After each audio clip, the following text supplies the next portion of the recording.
guys, I always wait a little bit. They cut me off if I start talking on the zero, so 15 seconds I give them. Usually it's about 6. We're back. Welcome friends, thanks for dropping in if you did, and we are back in the bus, Magpie's bus. We are headed out, different car, different day, different time, everything's different. I think sometimes we think, oh, it's freezing, sorry. Car was covered in frost. We had frost overnight. The window took about 20 minutes to thaw out, you know. And my fingers are gonna take even longer. And I feel like wearing gloves, but I won't. So I like to be able to feel buttons, you know. And gloves kind of get in the way of that. But we're on coffee 4, which is kind of at least the minimum, you know. Like, I mean, I'd probably do more than that normally. Been up for a while. Hoping to feel warmer by now, but I'm not. Oh, it's really cold. And as we're gonna hit the road, and I can only use this camera on this car because I can't face out in this one. Anyway, whenever I'm in the sedan, I face it out. You can see the road perfectly. With this one, I can't because of the phone holder. So if I reverse the camera, I'm not sure what it looks like.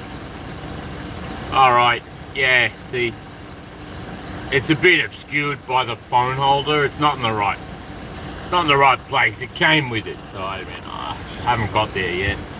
Well, today we're hitting the road. We're not stuck indoors like we were yesterday, but that's cool. I mean, that's what I wanted. Hey, like, to be able to vary things.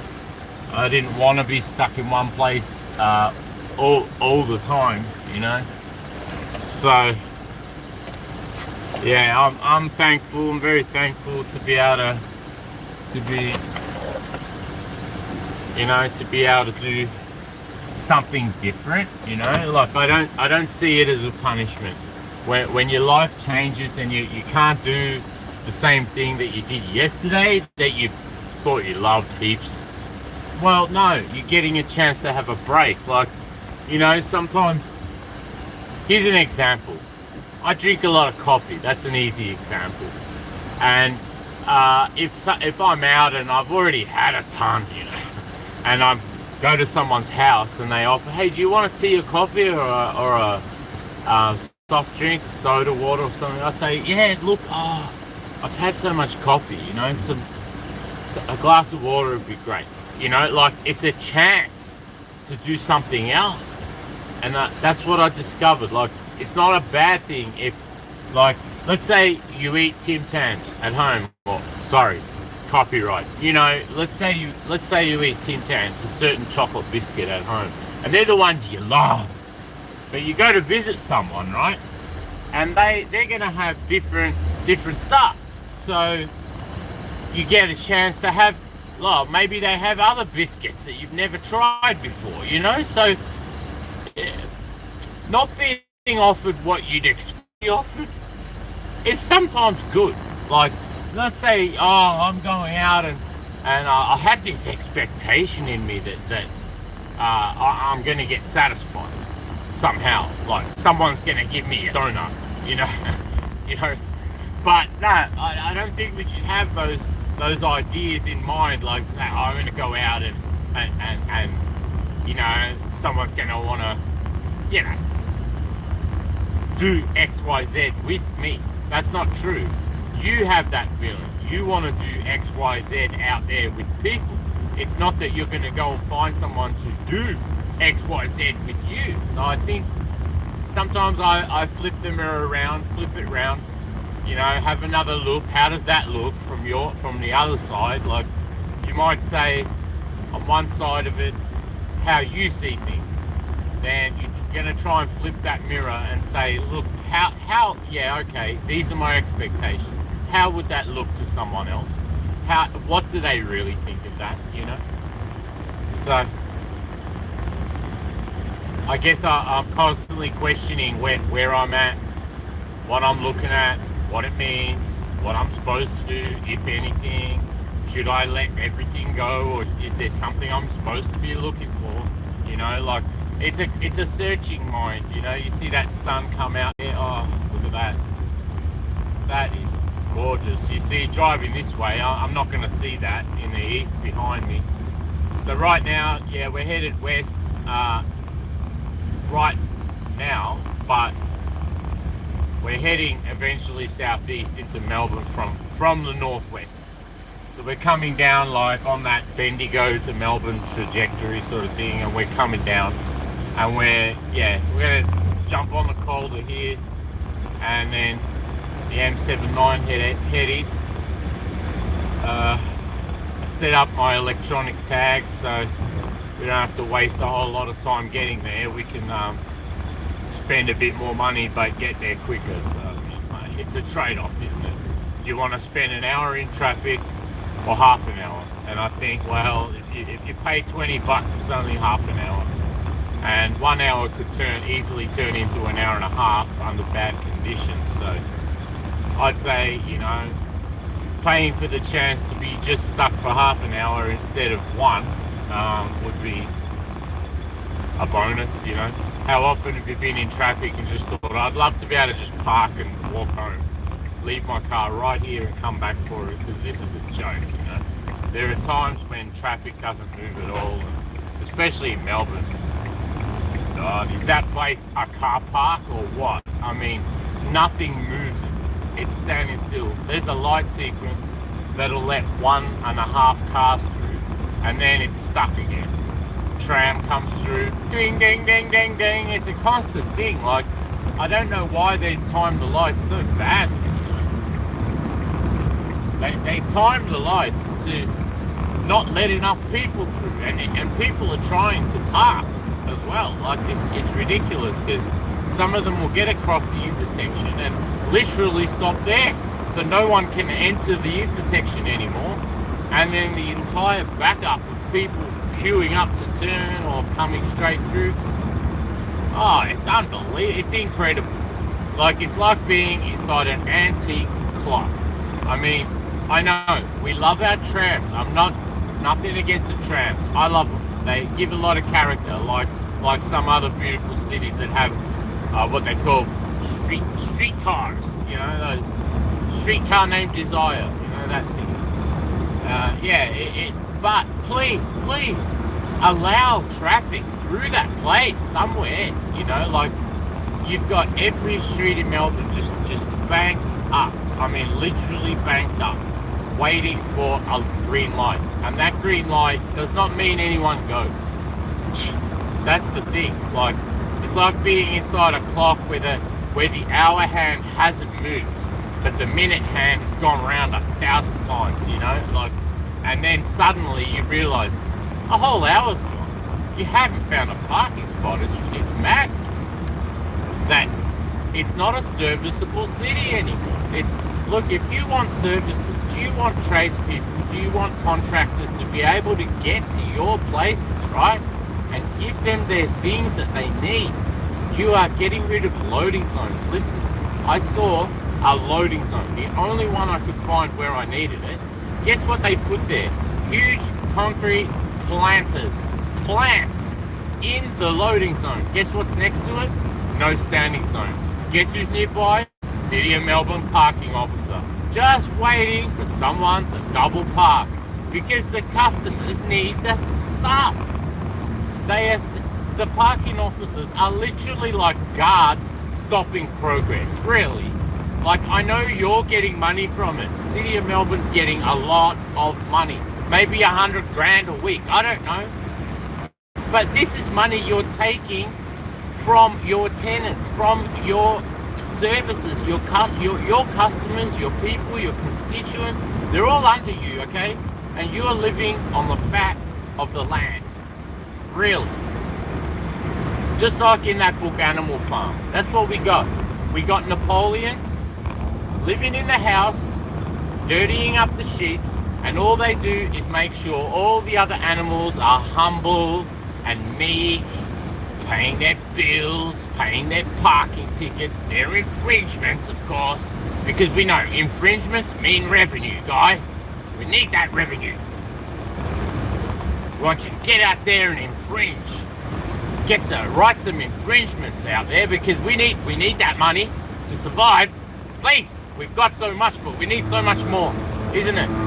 That's what they do to me. I can hear their meetings. I can hear their meetings where they're trying to inspire everyone to go out there and enforce the parking laws, you know, really. And you're going to destroy this city with infringements. You're not going to have a cafe open anymore, because even the cafe owner can't park there. Even the guy who delivers the coffee beans can't park there. The person who delivers the fresh milk and the croissants, all that stuff that you guys love. I've seen you. You have coffee, vaping, eating. I mean, everyone else does not get a break. But you guys. I'll tell you what, don't never offer me a job at the City of Melbourne, okay? Don't, and I won't take it anyway. If anything, I'd be like a Gordon Ramsay in there, just pretty much tearing the place up. What is all this administration for? What are you doing? You are actually destroying the city you love. That's true. And if the City of Melbourne fell from the most livable place in the world once upon a time, no longer, I think we're right down there now. I think people would rather be anywhere but here, anywhere but Melbourne. When you ask any driver, hey, can you do some deliveries for us? Hey, R0AD, I do remember you, man. You've been gone for a while. Thanks for coming back. Well done. Thanks for dropping in. I love it. I need the company.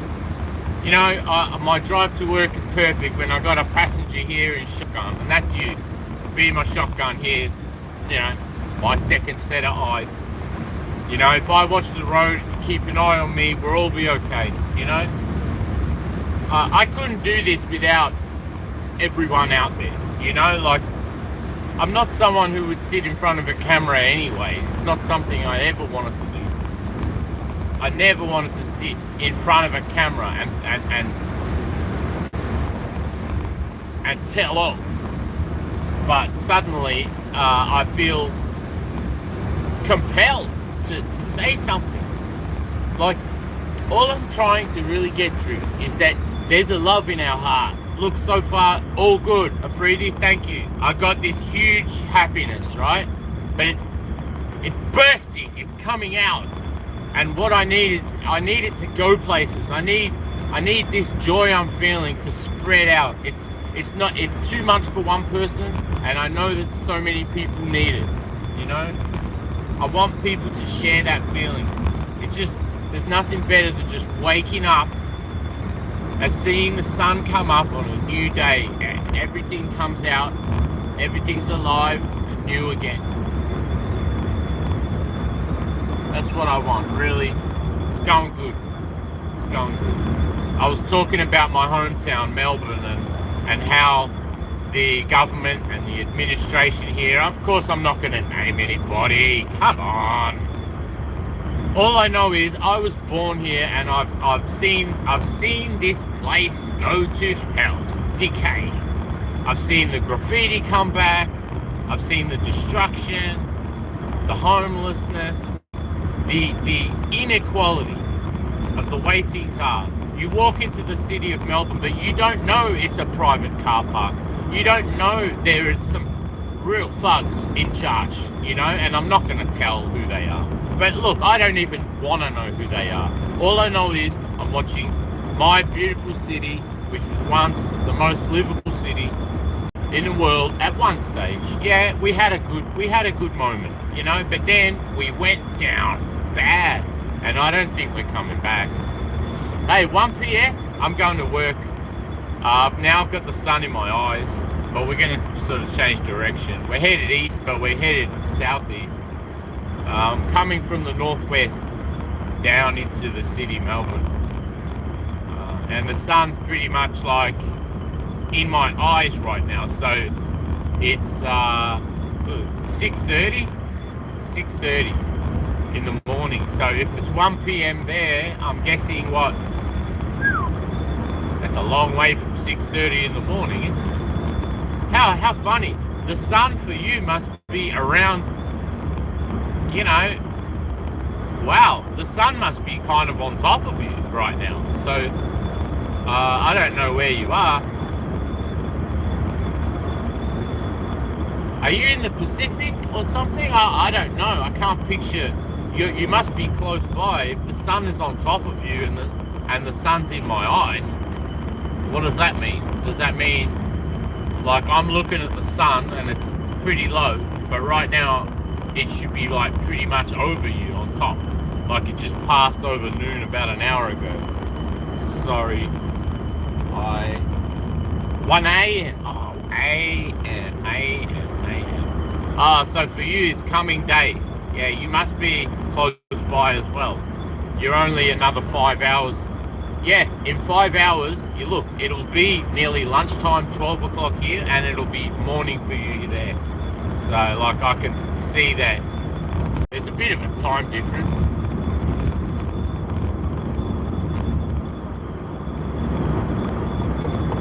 Yeah, but I mean, we can't all be in the same place, can we? I've noticed that. Like, that's kind of what everyone tries to come to terms with, I think. That we can't all be situated in the same place, so we can't possibly have the same point of view, like perspectivity. Like, I know we're all humans and we all relate in similar ways, or we all differ in similar ways, whatever. We're similar in different ways. I don't know how you explain that, but because of our difference of where we are, like, I mean, right now I'm in this position. Right now someone else is in a different position. Maybe they're sitting in their couch, or they're riding a horse right now. We don't know what people are doing. There must be some dude on camelback in the desert somewhere at the same time. And you just think, gee, all this movement is happening at once. Yeah, and it's hard to picture, and I don't think we can. Which sports do you like? I love just really, I don't know. I don't really love sport. I like games. There's a difference. I don't like sport per se, like any particular. Really, this is not going to sound good, but I'm a kind of anti-sport. I mean, I like soccer, all right. You know, I'll get into it, like as in I'll watch a major match or something. But I don't know. It's not something I'll follow. I won't follow the lives of the sports people and what they're up to. I did used to love tennis, but on television, not. I mean, I went to a few actual tennis matches, but they weren't. You know, it's a good day out, but I wouldn't say that I'm somebody who would sit there like a voyeur of sports. You know, I think, you know, although I enjoy a footy game, I'll watch a football game on a Friday night. Yeah, Friday night football, sometimes Saturday or Sunday if they have football on. I won't watch cricket just because I don't know. I don't really get it. No one ever really indoctrinated me properly into understanding it. So, what do you like watching? Actually, you know, I really like drama. I don't like really action films at all. I enjoy some of them, but drama. I love human drama. I love dialogue and real depth. You know, like one of my favorite films is called The Remains of the Day, and Anthony Hopkins is in it, and he plays like a butler.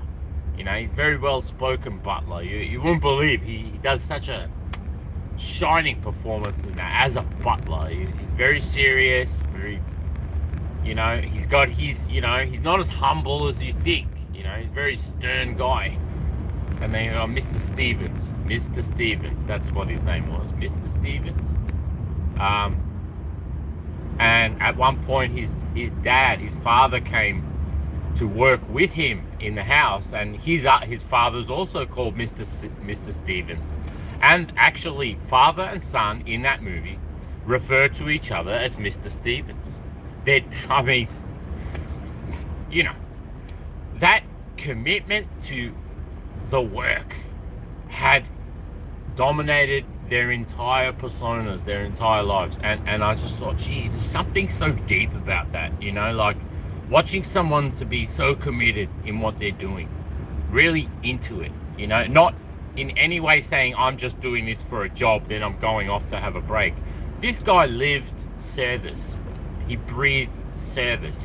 Everything for him was a series of things that had to be done to make the house run well, you know. And I highly recommend that movie. I mean, I know it's not my movie, but I recommend this movie. It's quite old. It's called The Remains of the Day, starring Anthony Hopkins and someone else who's very famous. The name just escaped me. The leading lady.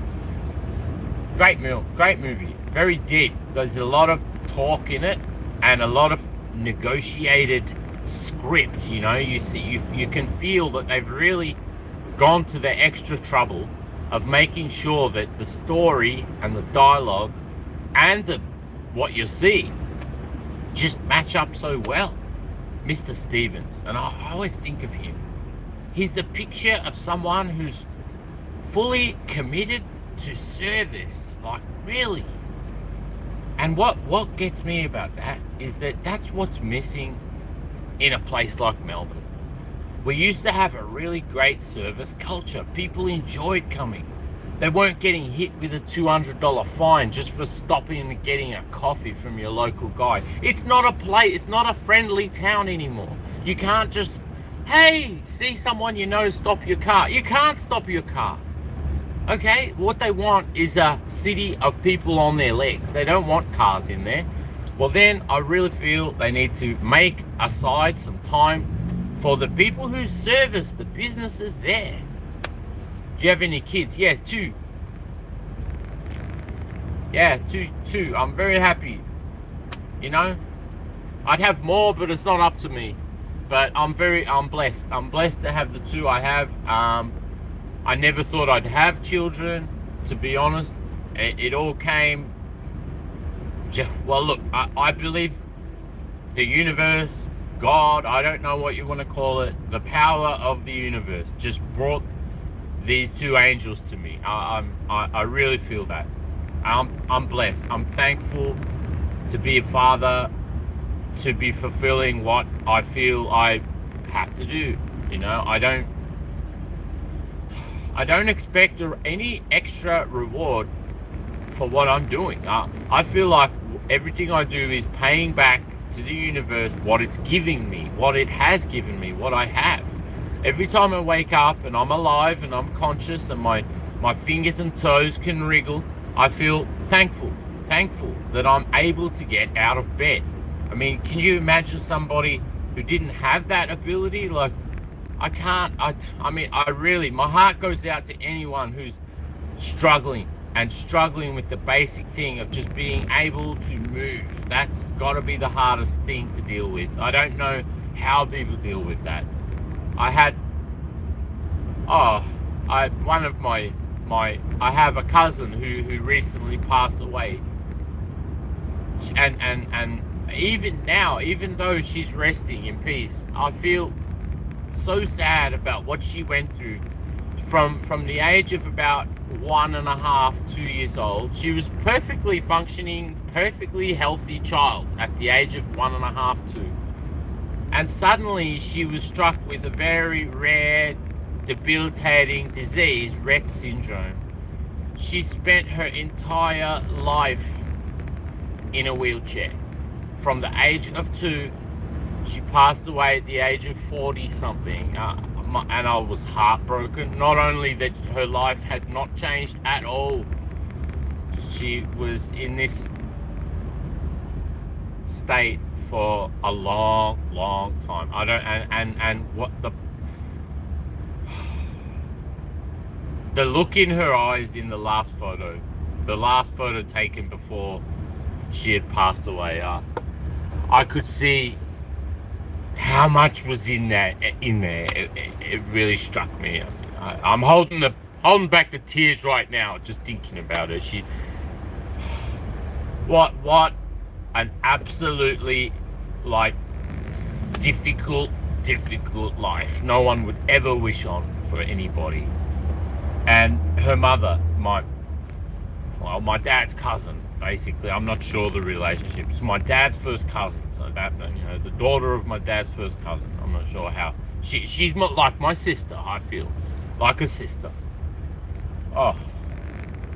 And because I'm related to her, I could feel her, even though I've only ever seen her once or twice in my whole time. I've seen her 3 times in my life, very briefly.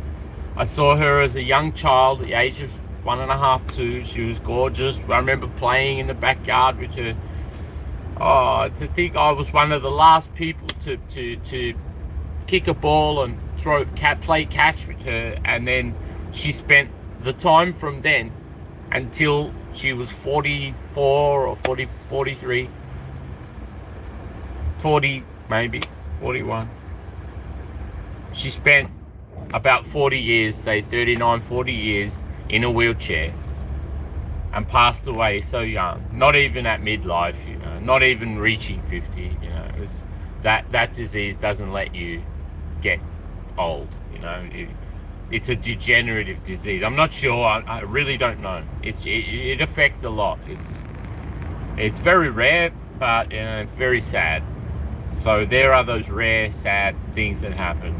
I'm so thankful that to have children, and those children, I pray every day that they are going to be fine into the future. You know, even without me, I have to drop out someday. You know, I'm not here to stay. You know, I definitely know that. No one can do that, as far as we know. I mean, sometimes I sort of dream that we can come back, or that we don't really go, or that we stay around. You know, wouldn't that be nice to kind of not go, to still be here, even though, you know, we may not be the people we think we are. You know, that's what I think sometimes. You know, were we sort of brought here, or did we kind of arrive here somehow? I don't know. It's hard to imagine where we came from sometimes. Like, some people say we came from the sea. Some say I don't know, we came from somewhere.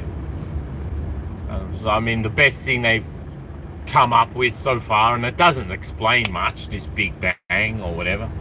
It doesn't explain how we got here and why we're driven with purpose. Why are we given such purpose, really? I mean, if we were just meant to be alive like goldfish, perhaps, you know, just not really understanding much about what's going on, just floating around looking for food, you know, that I don't think that's what a human is. A human has been given opposable thumbs, you know, all sorts of intelligence and ability to plan, to create, to make fiction, to discover things, to investigate, to, you know, really uncover, to study, to, you know, I don't know. I think the frontier of the intellect, you know, the human has really pushed through into a new frontier that I think other animals haven't. Like, or we don't know. We don't know the perspective of what the eagle thinks. I mean, I want to know,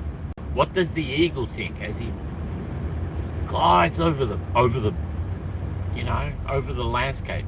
What's on his mind? You know, like, I mean, what's he thinking? Like, I know that animals are conscious, you know, and I do think they have consciousness, but we can't understand it. They're not us, you know. Like I said, everyone who's somewhere has a perspective of where they are, and we can't all be in the same place. So I see, yes, okay, truth is not really something tangible.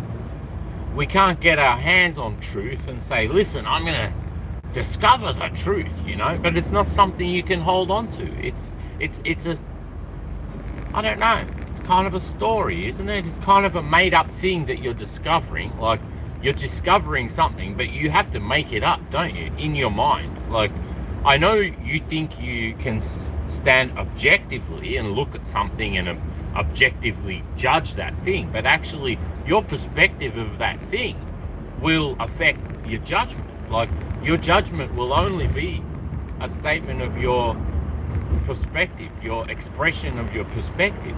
And everyone in the end will tell you, oh, well, everyone has a different opinion. Well, yeah, okay, that's one way of saying we've all got a different perspective, isn't it? Like now, sun is, I don't know, about 1/5, well, less than a quarter up, and it's definitely daytime.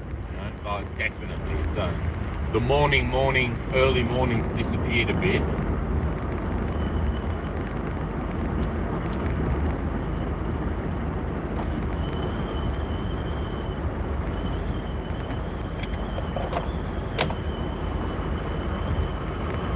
Just heading over a bridge, and there's a bit more traffic now. I really appreciate the company. Yeah, pets for sure. For sure.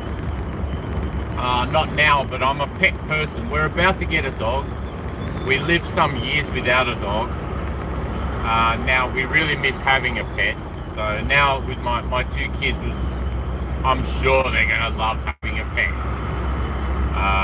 It may keep them busier and entertained, as well. Go for walks to the park, I guess having a dog or something to care for, I think it makes a difference in a person. Got a bit of noise next to me.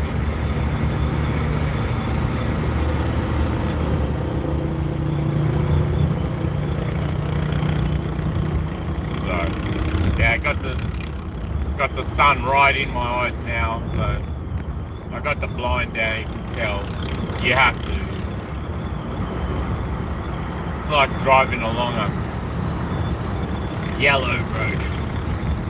White, yellow road, just disappearing out there. I can see it. But I always, I want to assure you, we're nowhere near another car. We're just sort of floating in our bubble here. Thank you, yay. That's what I need. I need someone here to sit with me. Yeah, sit here and enjoy this view with me. Gee, I plan to travel around. It's what I want to do. I want to make this up like a thing we can camp in and go around, have a look, meet great people, have good times, take photos, learn about animals in different places. That's what I really want to do. I really think we were made to discover, go and discover. Thank you. It means a lot. Just that someone wants to sit here with me, it means a lot to me. Yeah, come down. Come down. Come. I can't come there. It's too hard. I can't. I mean, I could try, but I have to save money for a long, long time to go anywhere. I can do a few hundred kilometers a day, but I cannot travel thousands and thousands in an aeroplane. Out here, everyone wants to change their mind.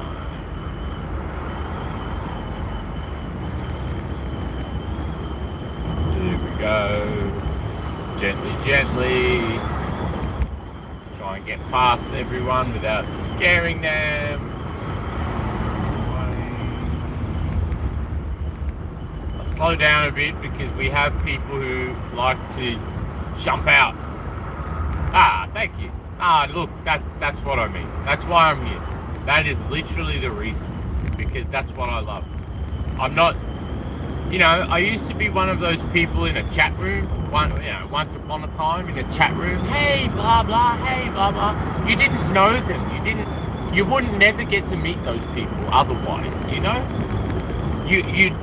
You'd be sitting next to someone in the internet cafe, and the person next to you, you don't know who they are, but they are talking to someone else, and I always thought, wow, look what's going on here. This person next to me is talking to someone else, and I just thought, but in the real world, shouldn't you be talking to the person next to you, and so on? But I feel that's what's happened. We've all become like like little nodes, nodes, you know, those little round things attached to the lights, the nodes. Like each person is like a little mirror, and they reflect the light that hits them. That's all. Like in a kind of way, I'm a mirror. That's all I am. A mirror, and you can see, maybe you see something of yourself here. I don't know. It's like that for me. I tend to engage with the things I kind of relate to. I don't know.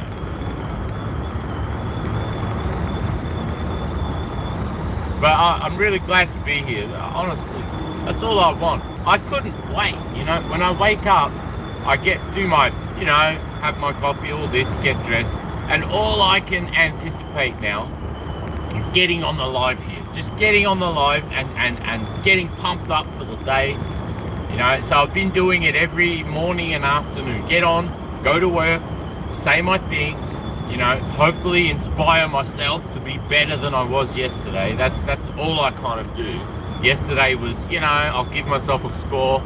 If yesterday was about 8 out of 10, then I'm going for a 9 today, aren't I? I was just scrolling YouTube and came to your live stream yesterday. Ah, thank you. Hey, thank you, yeah. Well, that's good. I'm glad to be popping up somewhere, you know. That's all I wanted, to just pop up somewhere. That's all. I don't want to be in every rabbit hole, you know, that I'm glad to be in one of them. That's all. I don't ask for more.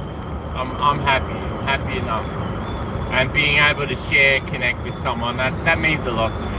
Having company to drive to work with, it's something, you know.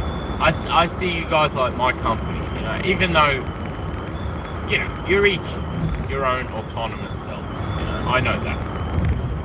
And you can't really live through others, but you can share.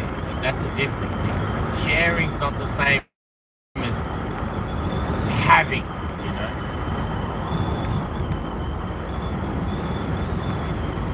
Having is one thing, and sharing it is another. That's what. You can live your life, but you could share it too, you know. Do you stream at your work? Nah, I wouldn't do that. I have done a couple of videos of the job I do, but it's a pretty average job, and obviously I don't want to film people, you know, in the real world, you know, to violate their privacy. So I'm not a filmmaker or anything like that, you know. I'm just like you, really. I'm somebody who just woke up one day with the same telephone I always had, but I just started thinking, hey, I think I can use this thing just to do something, to reach somebody. That's all. I don't know. I don't ask for anything, really. I always tell people, don't touch the buttons. Don't have to subscribe. Don't have to like. Just drop in and see me. That's all. Just come past. You know, that's how it is in Australia. If you're walking past my house, hey, come, knock on the door. That's cool. Come in for a bit. Have a drink. Oh, you better go? Okay, no worries. Whatever. You know, we don't hold on to each other too much, don't we? We give everyone that freedom, that space. You know, you need some time alone. We understand. Have some time. Good. Take some time out. They always say that. Christopher Reeve said it in The Remains of the Day. Sure, take a break. Go see the world. You know? Oh, yeah, it's right. That's what we should be doing.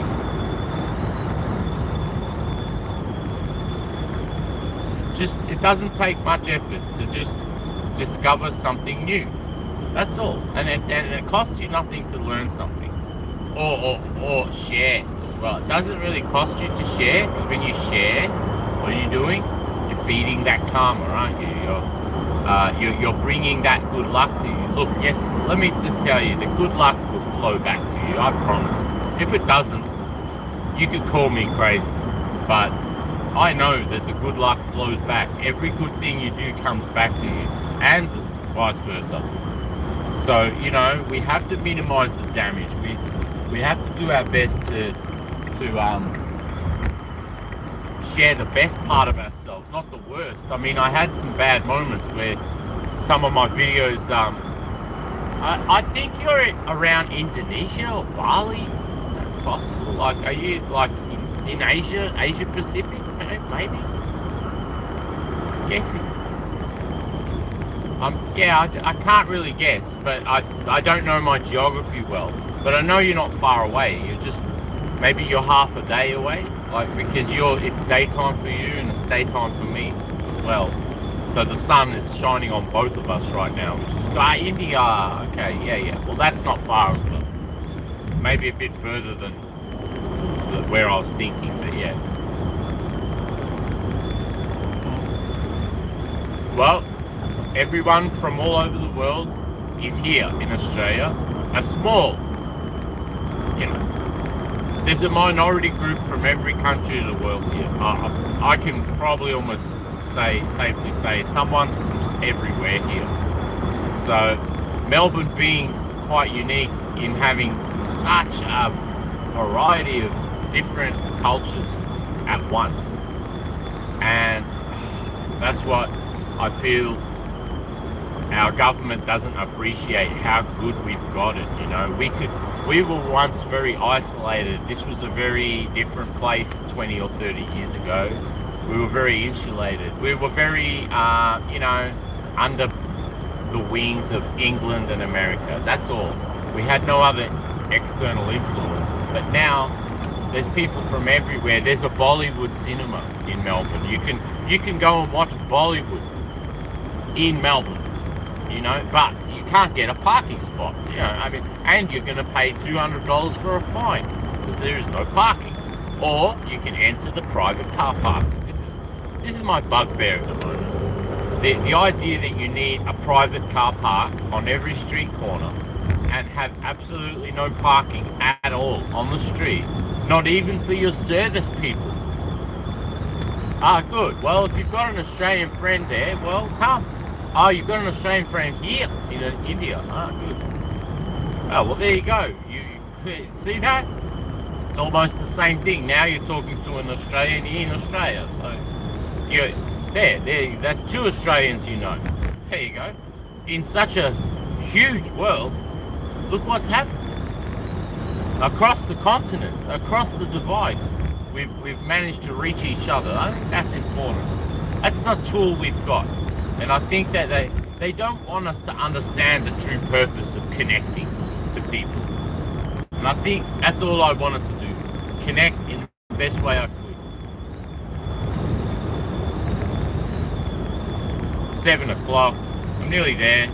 I'm going through the Docklands and West Melbourne. We're near West Melbourne and North Melbourne are neighbours. Go figure. It must be like a triangle that points northwest. I don't know. Now we're heading past that, the big eye. It's like a, try and give you a look. You can see that Ferris wheel, that round thing. Anyway, that round thing is like a Ferris wheel, but a giant one. It's been out of commission for about 10 years. I don't know how long. It hasn't moved. It has structural defects, and the thing stopped moving. So this is our city, where everything stands still, even the traffic. Everything, because everything here is in pause mode. Now, hold on, they're saying, don't get on with your lives yet. We haven't built the city. We still feel like we're there. In many ways, it feels like it could be 1800, instead of it being 2025.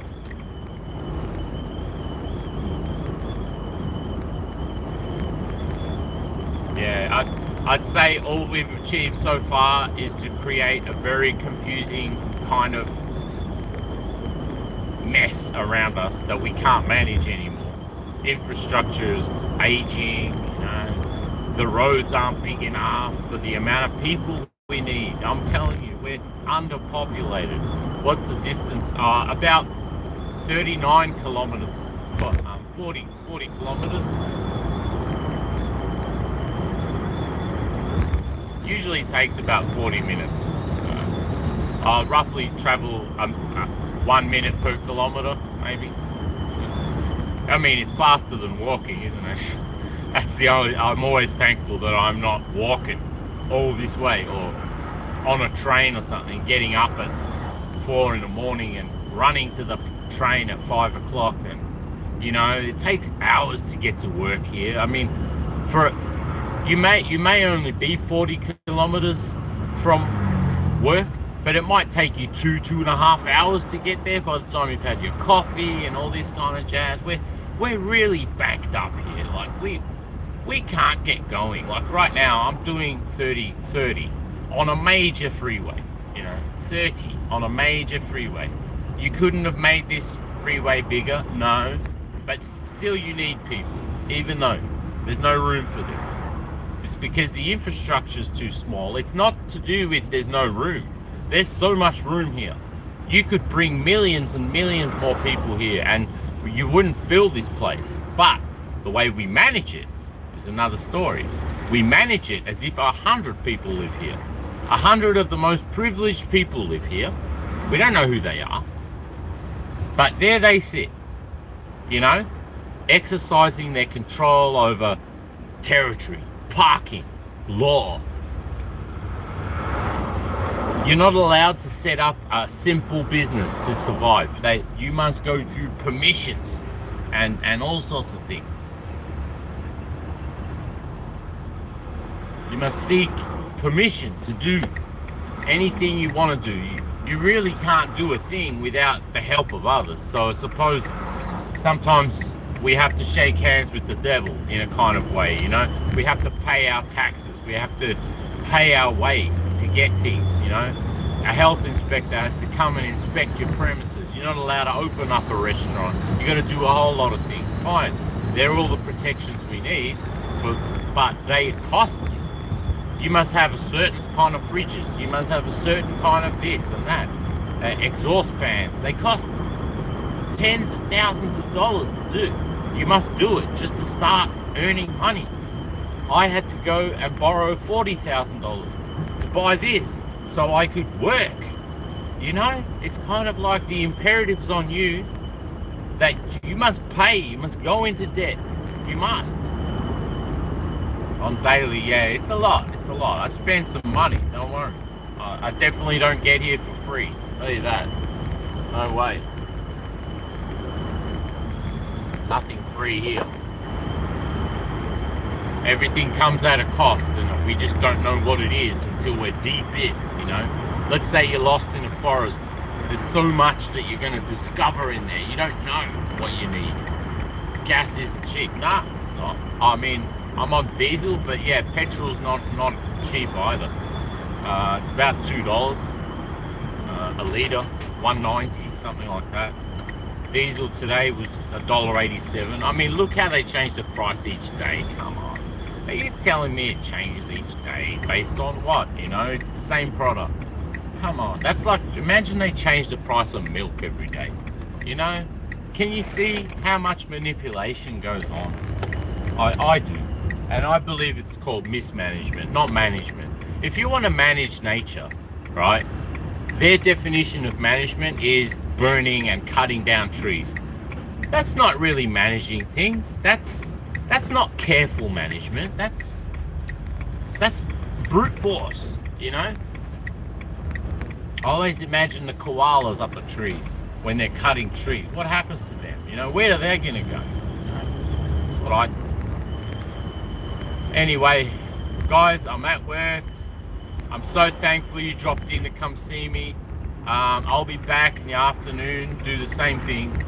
I'm committed to that.